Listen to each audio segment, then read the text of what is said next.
పనసలో కూడా hi friends, రైతులకు నమస్కారం. పనసలో కూడా మేల్ పిందులు ఫిమేల్ పిందులు కూడా వస్తున్నాయండి. ఇది వచ్చి మేల్ పింది అండి. ఇది మేల్ పింది చూడండి. ఇదిగో మెయిల్ వచ్చింది పింది ఎలా ఉంటుందండి. ఇది సక్సెస్ అవ్వదు. ఫిమేల్ వచ్చింది ఎలా ఉంటుందో కూడా చూపిస్తాను మీకు. ఇగో ఇది ఫిమేల్ అండి. ఇది ఇలా ఫ్లవరింగ్ చూడండి, చుట్టూ చిన్న చిన్న పువ్వులా వచ్చినాయి కదండి ఫ్లవరింగ్. ఇది పాలినేషన్ అవ్వాలంటే కనుక జస్ట్ ఈ మెయిల్ పిన్ తీసుకునండి, ఈ ఫిమేల్ పిన్ మీద ఈ రకంగా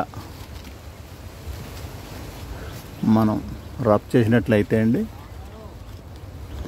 పాలినేషన్ జరుగుద్ది పనసకి, లేదా న్యాచురల్గా కూడా జరుగుద్దండి. ఇది మంచి పద్ధతి. మెయిల్ పింది గుర్తించడం సులువు. చూడండి, రెండింటికి డిఫరెన్స్ కనపడుతుంది. ఫిమేల్ పిందికి బబుల్ ముళ్ళ వస్తుంది, మెయిల్ పింది ప్లెయిన్గా ఉంటుంది అనమాట అండి. జస్ట్ ఇలా రుద్దినట్లయితే మీరు ఈ పిన్తో ఈ పిందిని పాలినేషన్ హ్యాండ్ పాలినేషన్ చేసినట్టు అవుతుంది అనమాట. అవకాశం ఉన్నంతవరకు, చేతికి అందినంతవరకు ఇలా చేసుకోండి.